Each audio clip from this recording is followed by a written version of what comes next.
그럼 다음 발표를 진행하도록 하겠습니다. 다음 발표는 최미숙, 이효정, 나영주 세 분이 공동으로 연구한 보물 제634호 신라 인면 삼강 유리구슬의 제작 주체라는 의혹적인 제목의 논문입니다.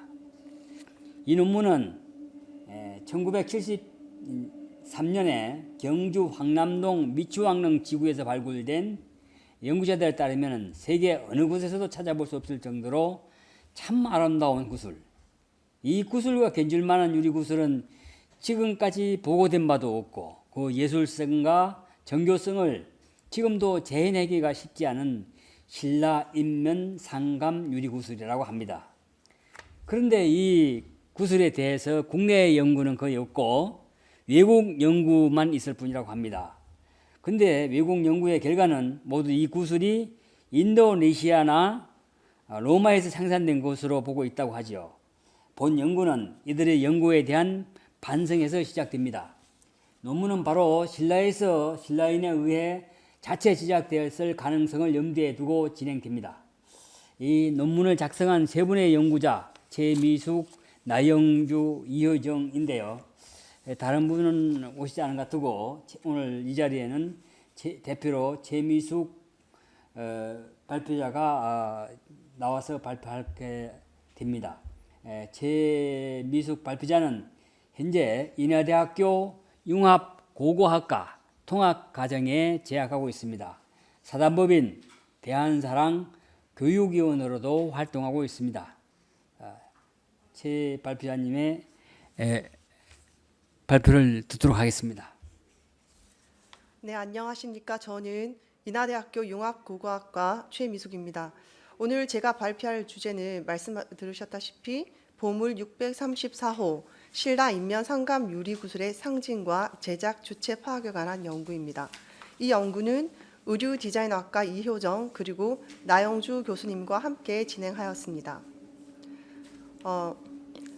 이 유리구슬은 경주 항남동 대릉원 미추왕릉으로 추정되는 지구에서 발굴되었고 시기는 약 3 내지 4세기로 추정되고 있는데요. 유리구슬을 위해 그림을 그린 것이 아니라 얼굴, 새, 꽃나무 등의 유리 조각들을 구슬 위에 붙여서 다시 불로 녹여서 새긴 상감 유리구슬입니다. 보시면 1원짜리 동전 크기의 구슬에 4개의 얼굴, 6마리의 새, 4개의 꽃나무가 매우 정교하게 새겨져 있는 세계에서 거의 유일하며 지금도 복원하기 어려운 구슬입니다.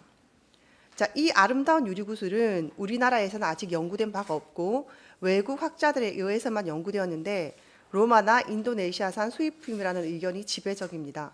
본 연구는 이 구슬을 신라에서 신라 사람이 직접 제작했다는 것을 밝히고자 합니다. 자, 고대 한민족은 구슬을 사랑한 것으로 유명해서 중국 사서에서도 기록될 정도였습니다.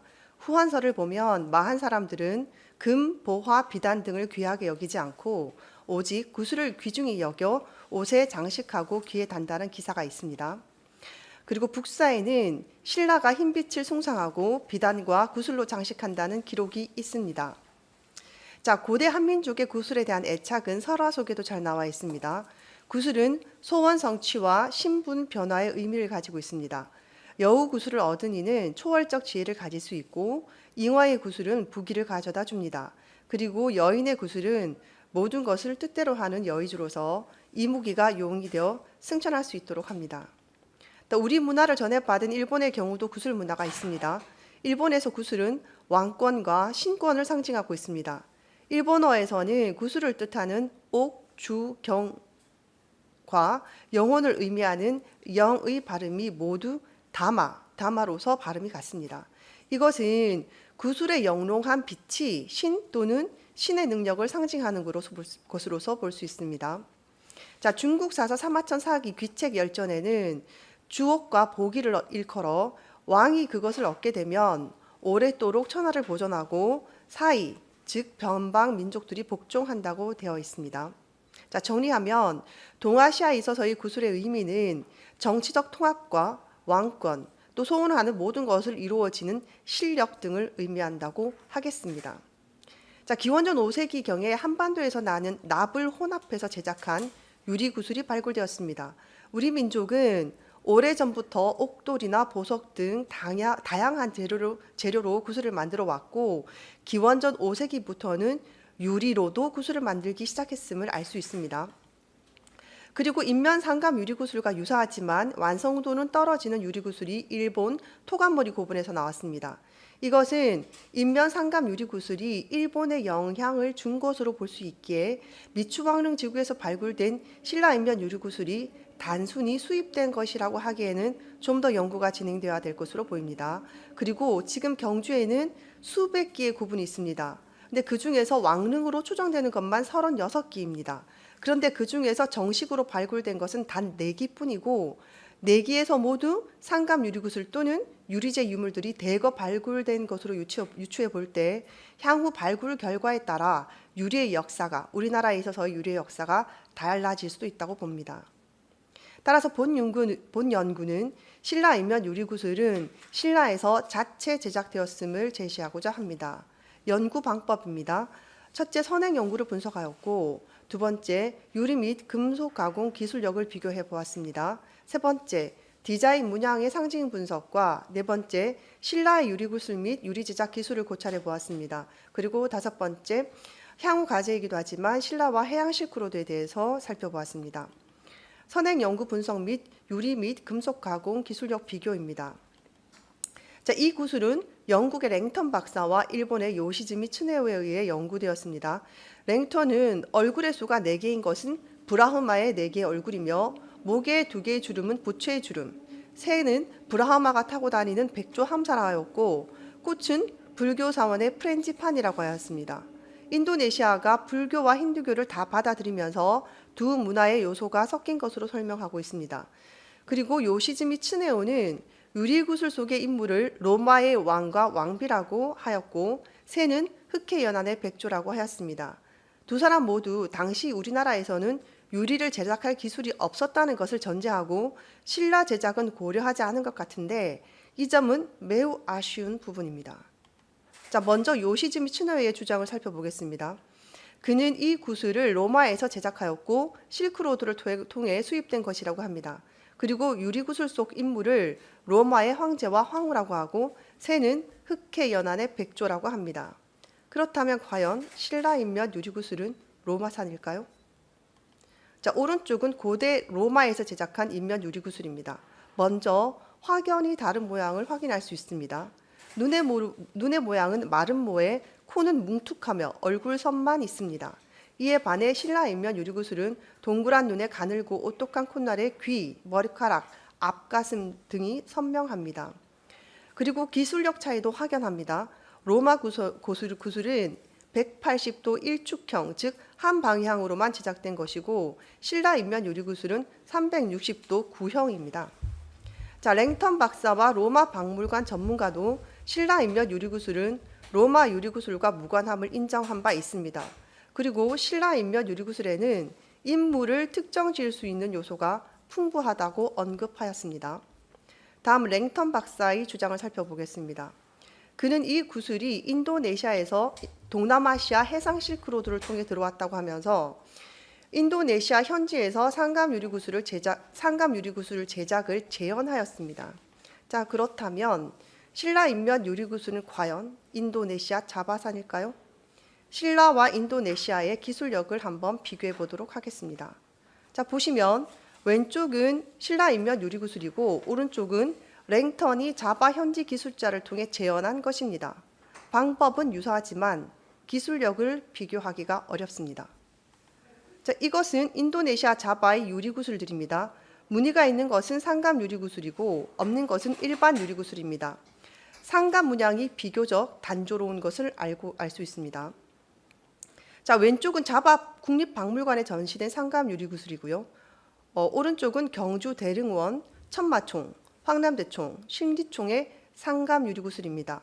대다수의 왕릉이 아직 발굴이 진행이 되지 않은 상황임에도 불구하고 매우 다양한 상감 유리구슬들이 나오고 있습니다. 우리나라 상감 유리구슬을 해외 수입품으로 보는 경향이 많은데 디자인이나 기술력이 인도네시아보다 더 복잡하고 다양함을 알 수 있습니다. 자, 이것은 학계의 주목을 받고 있는 식리총 상감 유리구슬입니다. 국내외를 막론하고 기존의 상감 유리구슬보다 훨씬 더 정교하고 복합적인 디자인 구조를 보실 수 있습니다. 또한 누금, 금박 세공 기술도 세계적인 수준인데요.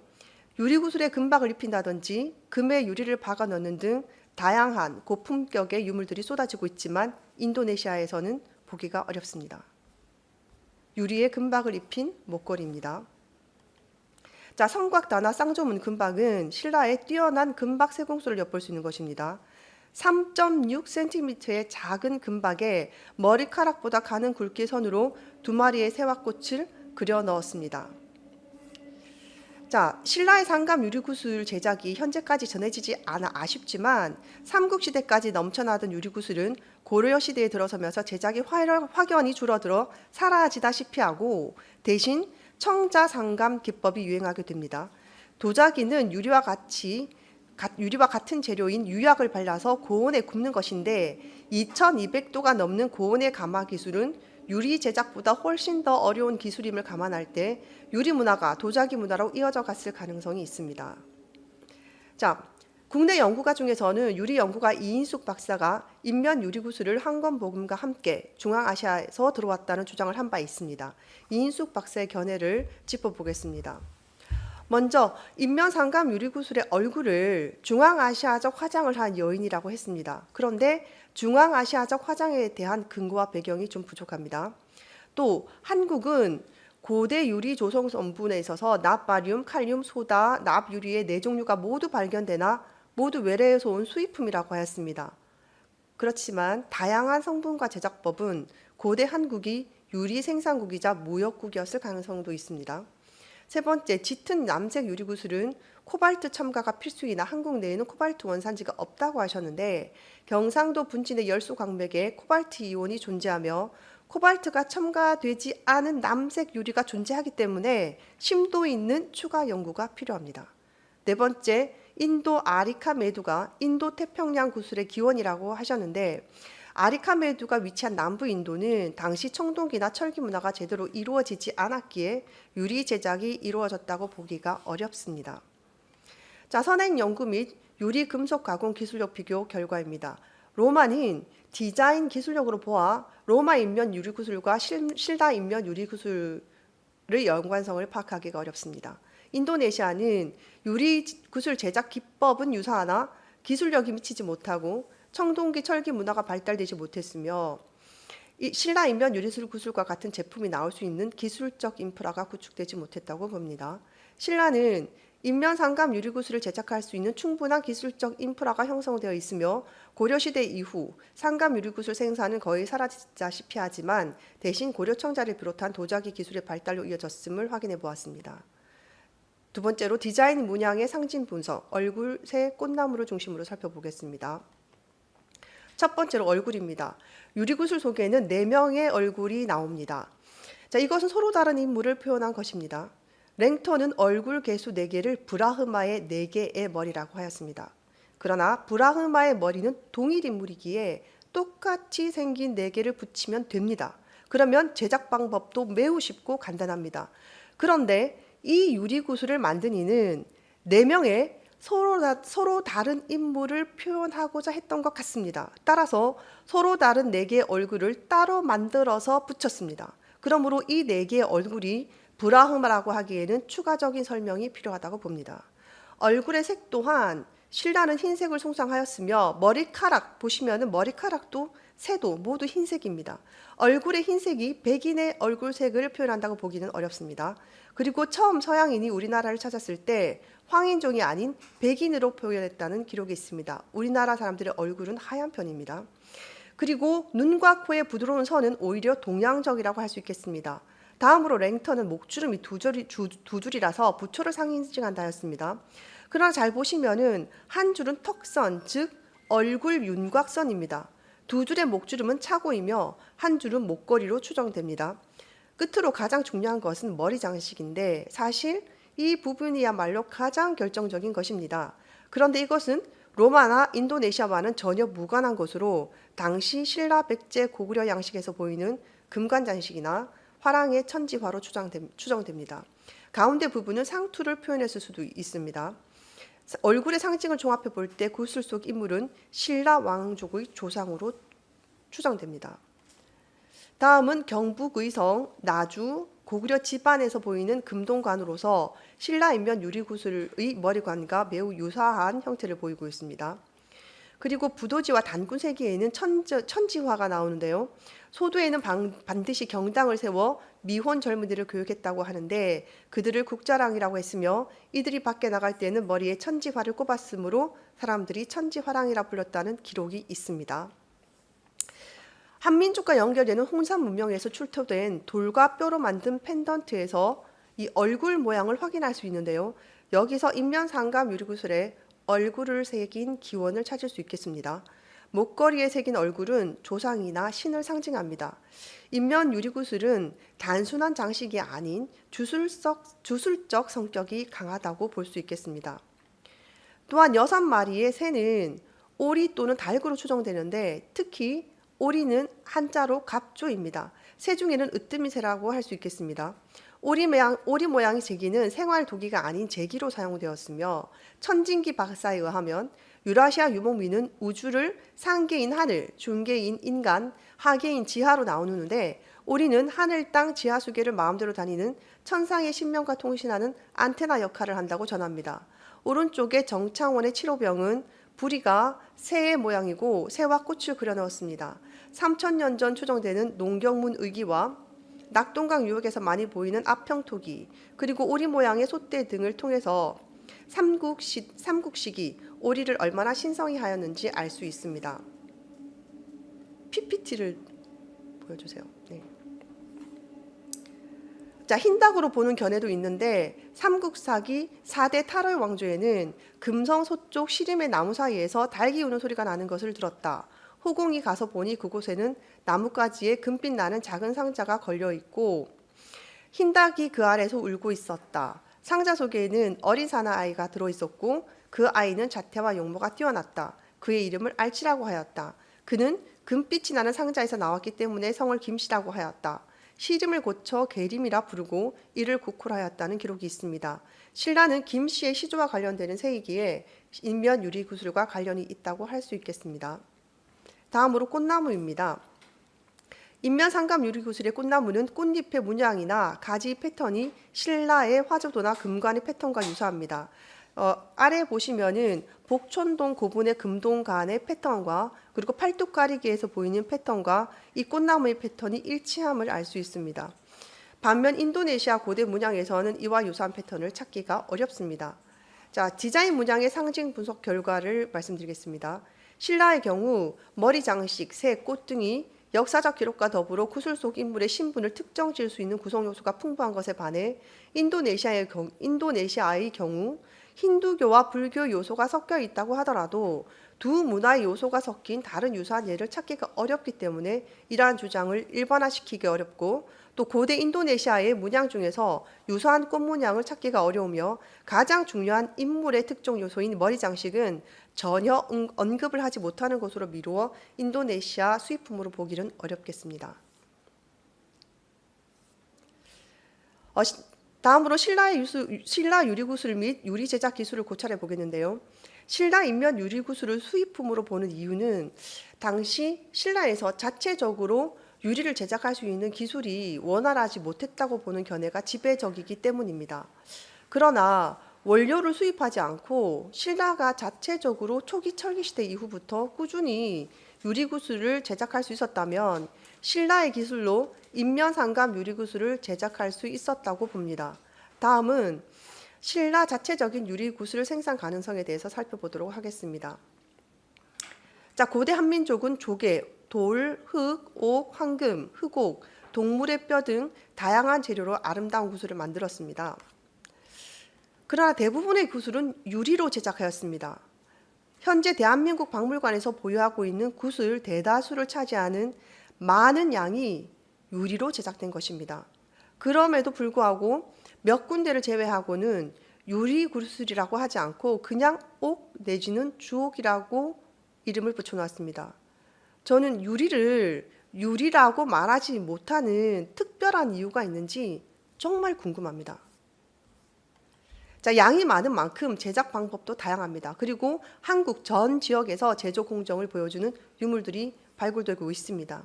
자, 유리 공방입니다. 이것은 3 내지 4세기 또는 5 내지 6세기의 것이 있습니다. 자, 구슬을 제조했던 도구들입니다.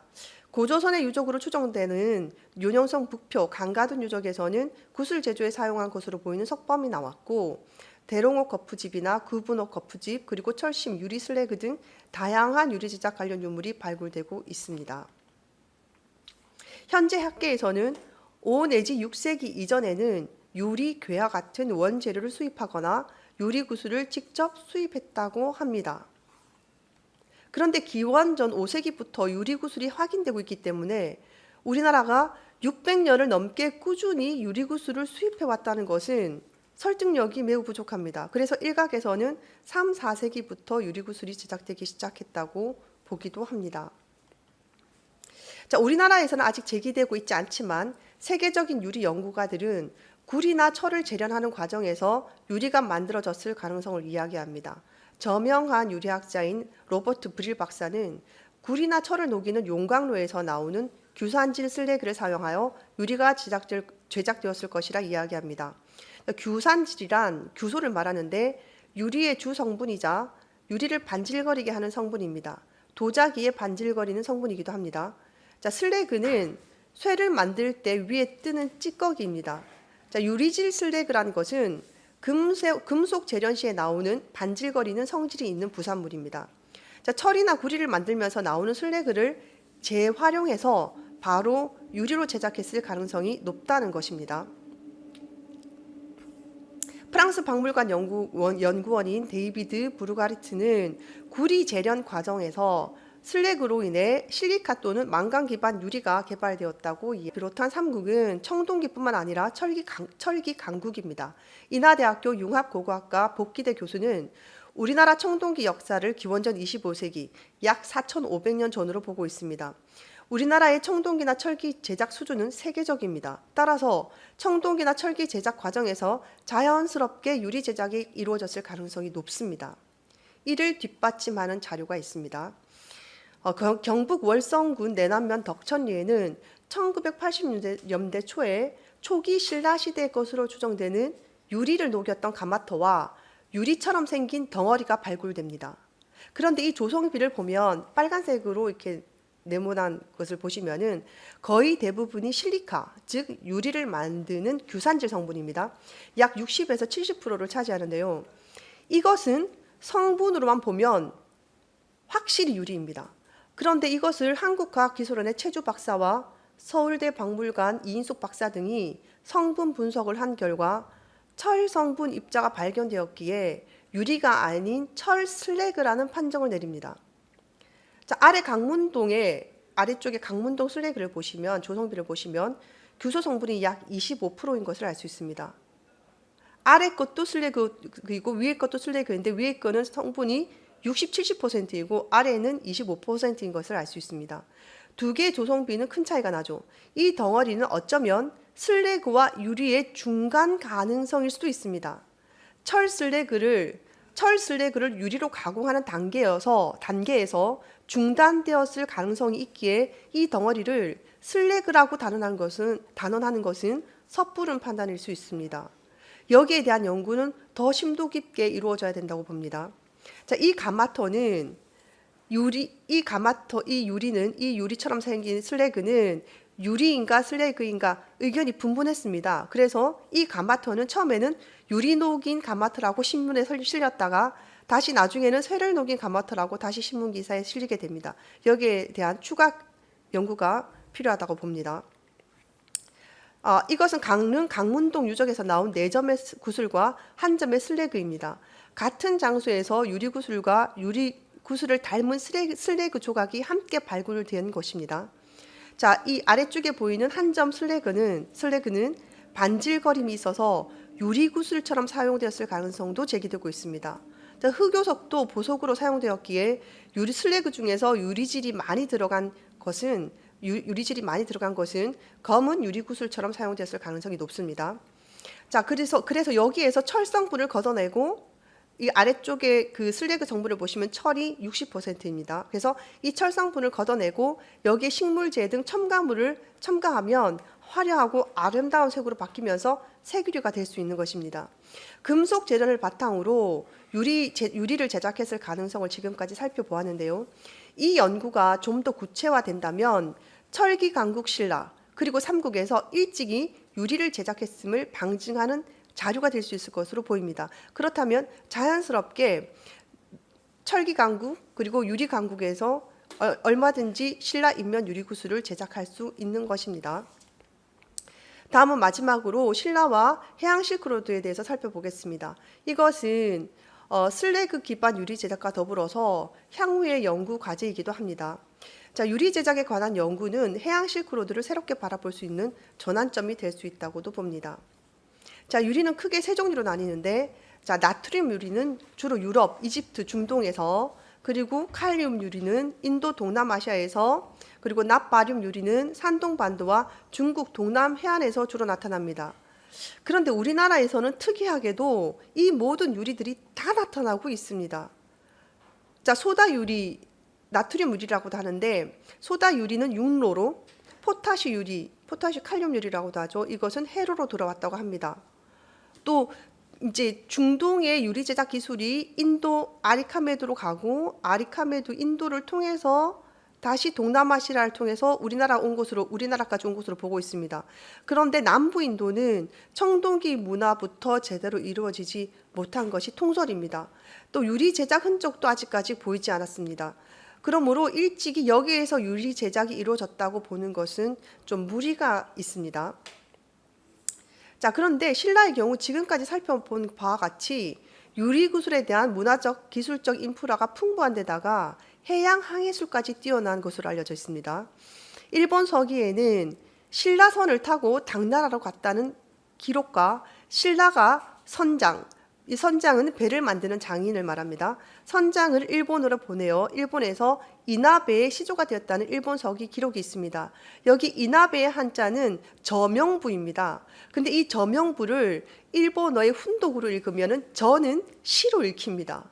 그리고 명은 나로 읽히고 부는 배로 읽히는 거죠. 그래서 이 저명부는 시나베입니다. 신라배죠. 신라배하게 되는 거죠. 이나베는 신라배입니다. 그래서 이때가 일본 서기 기록으로 300년인데요. 신라배를 또 그 아래 보시면 신라배를 만들어 능히 풍파를 감당할 수 있게 하라. 또 신라배의 우수성을 말하고 신라배 6척 중에서 한 척을 나누어 달라고 요청한 기록 등은 신라배의 우수성을 말해주는 것입니다. 일본이 당나라와 교역을 하면서도 당나라가 아닌 신라배에 의지했다는 것은 당시 해상 세력의 주도권을 신라가 잡고 있었다는 것을 의미한다고 봅니다. 그리고 당시 황해, 동중국해, 남중국해는 1년을 주기로 계절풍이 불었는데요. 우리나라 고대 항해술 부분에 있어서도 이런 계절풍을 이용하였을 것이 유력시 됩니다. 자, 이 지도를 보시면은 5, 6세기의 해상 교역로입니다. 우리나라의 황해와 남해를 보시면은 황해와 남해를 통해서 중국 동부 해안을 통해서 아래로 내려오면은 자바까지 내려옵니다. 그리고 왼쪽으로 가면은 인도까지도 갈 수 있습니다. 말라카 해협을 지나서 인도까지도 갈 수 있는 항로가 있습니다. 그리고 자바를 봄 여름에는 중국 동남 해안에서 자바까지 내려오고 다시 가을 겨울에는 다시 저 항로를 그대로 타고 올라가서 우리나라의 황해 남해까지 갈 수 있는 것입니다. 자, 이런 항로를 과연 서양에서 일방적으로 항로를 개설한 것일까요? 신라배의 우수성이나 우리 다음으로 보시면 백제가 있습니다. 백제의 해양 경영을 보시면 자, 북서에는 백제의 남쪽에서 바다로 3달을 가면은 담모라국이 있는데 남북으로 천리, 동서로 수백 리다. 이 조건을 충족하는 것은 이 조건을 충족하는 담모라는 대만밖에는 없습니다. 자, 즉 대마도가 담모라는 백제에 속한다는 기록이 있습니다. 즉 대마도가 삼국시대에는 백제에 속했다는 기록입니다. 자, 일본 서기에는 백제가 현재 부남 캄보디아입니다. 캄보디아의 재물과 노비, 이구를 두 구를 외에 주었다는 기록이 있고 백제 사신들이 곤륜 지역의 사신을 바다에 던져버렸다는 기사도 있습니다. 따라서 당시 신라와 더불어 백제 또한 일본 대마도 및 동남아시아 지역에 대한 통제력이 막강하였음을 알 수 있습니다. 우리나라에는 기록상 세계 최고의 배를 보유하고 있고 또 동해안 울산 지역에서도 8,000년 전부터 고래잡이를 한 벽화도 있습니다. 신라의 우수한 총동기 철기에 이어 유리 제조 기술이 고대 한민족의 우수한 선박 제조 기술 및 항해술과 더불어 해양 실크로드의 중추 세력이었을 가능성이 높습니다. 그러나 현재 학계에서는 고대 한민족의 해상 항로 개척보다는 아라비아 상인이나 서양, 인도 등의 세력이 해상 항로를 개설했다고만 하는 것은 아쉬운 부분입니다. 여기에 대한 연구가 매우 필요하다고 생각합니다. 자, 길은 강물처럼 살아서 흐릅니다. 실크로드입니다. 길은 결코 일방적이지 않고 서로 상호 끊임없이 교류를 하며 문명을 선도해 나갑니다. 고대 한국, 특히 한반도와 산동반도는 동쪽 끝에 위치했지만 육상 실크로드와 해상 실크로드가 만나는 요충지였을 가능성이 높습니다. 여기에서 찬란한 삼국시대의 유산들이 쏟아지는 것은 결코 우연이 아니라고 봅니다. 전 세계 곳곳에서 출토되는 유리구슬과 유리구슬의 교역을 통해 고대사를 다시 바라볼 필요가 있다고 봅니다. 자, 네, 결론입니다. 디자인 문양과 고대 문헌 기록들 그리고 고대 한국에서 제작된 많은 양의 다양한 유리구슬과 신라의 금속 세공 및 상감 기술의 탁월함을 살펴볼 때 인면 상감 유리구슬은 신라 자체의 제작품임을 말씀드리면서 오늘 발표를 가름하겠습니다. 감사합니다.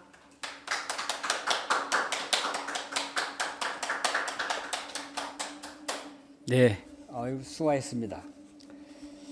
최미숙, 이효정, 나영주 세 분이 공동 연구한 보물 제634호 신라 인면 상감 유리구슬의 제작 주체라는 제목의 논문을 발표 잘 들었습니다.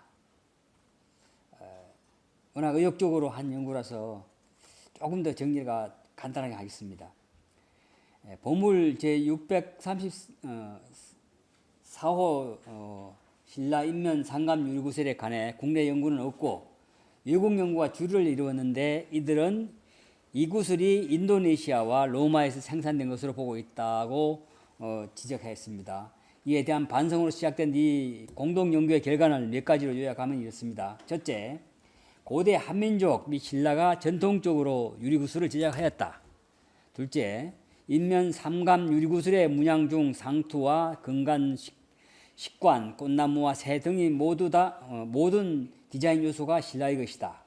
신라에서 상감 유리구슬을 흔하게 제조하고 있었다. 그 중심에 인면 상감 유리구슬이 있다.